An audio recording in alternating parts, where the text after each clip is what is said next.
காட்டுக்கு தாங்க வந்திருந்தோம் ரொம்ப நாள் கழிச்சு. பார்த்தேன் நம்ம வயக்காட்டில் வந்துட்டு கல் மரம் போட்டுருந்தாங்க. கல் மரத்தில் என்னப்பா அவங்க மரத்தில் கல்லே இறங்க மாட்டேங்குது அப்படின்னு சொல்லிட்டு கல் இருக்கிறவர் கேட்டிருந்தாரு.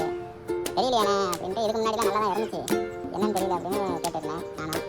சரி ரொம்ப நாள் கழிச்சு என்ன கல் இறங்கலையேன்னு யோசிச்சுட்டே இருந்தேன். அப்போ தான் தெரிஞ்சது யார் அந்த கல்லை எடுக்கிறது அப்படின்ட்டு. அவர் எடுக்கிறவரை ரொம்ப தீவிரமாக அவரை செக் பண்ணி எடுத்துருக்கோம்.